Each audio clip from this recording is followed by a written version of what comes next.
Elementary Days Part 2.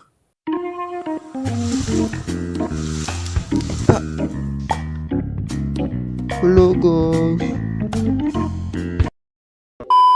Noong bata pa ako. Wait, nung bata ka pa? Bata ka pa naman talaga eh. Anong sinabi mo? Hoy, matanda na ako. Sadyang maliit lang boses ko, no? Oo nga, maliit ka. Okay. Nakakasakit ko na, oh. Dito sa lugar namin, kapag unang araw ng pasukan, kailangan pang mag-donate ng walis tingting, bunot pang lampaso, tsaka floor wax. Wala, kami rin lang naman ng gagamit niyan eh. Tsaka additional points na rin. Naalala ko rin noon, isa pala akong batang pasaway. Lagi kasi akong tumatakas kapag kami na ang naka-assign na cleaner sa loob ng room. Group leader may tumatakas oh, hayaan nyo yan, i-ekis ko na lang yan. Di maglilinis. Oy, ano ba, pantay na yung mga upuan na yan, ba't mo pa ginagalaw?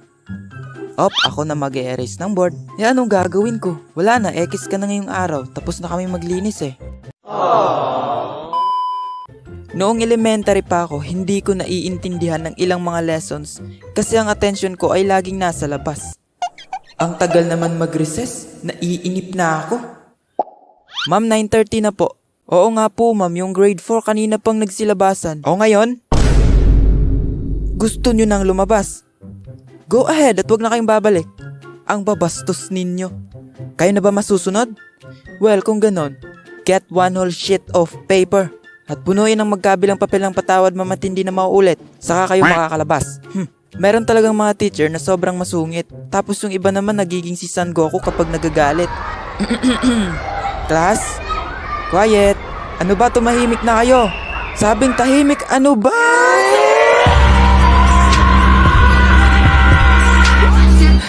Hala guys, ang ingay nyo kasi, nagalit tuloy si ma'am. Hala guys, sobra na talaga kayo. Tuwing recess, isa ako sa mga palahingi ng pagkain sa mga kaibigan ko. Sila kasi yung maraming baong pera. Sana all, diba? Uy, chichirya, pahingi, konti lang, he. Ayan, kuha ka na. Yak, putik ang damot nito. Tamaan ka sana ng kidlat. Buti nga sa'yo, ayan tuloy, sunog ka. Sunog ka rin. Ginawa ko na dati ang magsinungaling sa teacher. Best actor nga ako nun eh. Yung bang magsasakit-sakitan yung tiyan para lang ma-excuse sa klase at makauwi ng maaga. Ma'am, ang sakit po ng tiyan ko.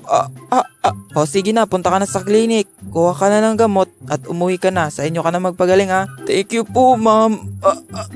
Pero pagdating sa bahay, maglalaro lang pala ng video game sa DVD. Halak ka. Bad ka ha. Ginawa nyo rin ba to nung elementary pa kayo?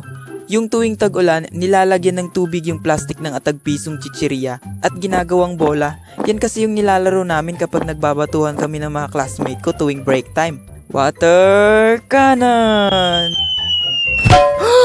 Ma'am! Sorry! Okay class, dismiss. What? Ha? Hala, ano to? Gagi, sino nagtali ng bag ko? Ang higpit pa ng pagkakatali.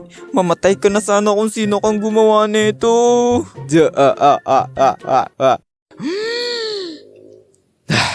Kumanda kayo. Maghihiganti ako. La, nasan yung tsinelas ko? Nasaan na ba yun? Nakita mo tsinelas ko? Hoy, ikaw. Ikaw siguro nagtago ng tsinelas ko, no? Ha? Aba malay ko. Ikaw ba tumago? Ikaw? Ikaw ba? Umamin ka. Ikaw siguro yung tumago ng tsinelas ko, no? Ha? Anong pinagsasabi mo? Parang alam ko na kung sino yung nagtago nun ah. Oy tol, tulungan mo nga ako.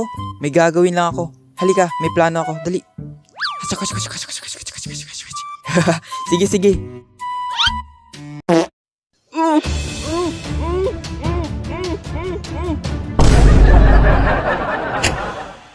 Well.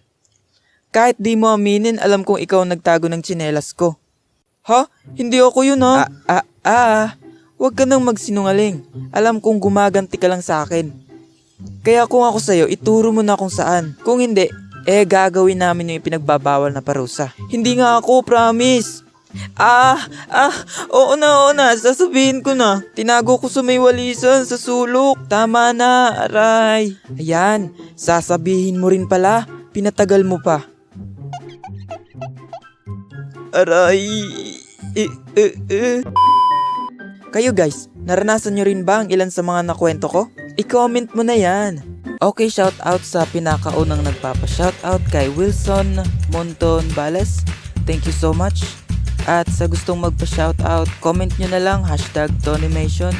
So, paano? Kita-kits tayo sa next video. Bye-bye!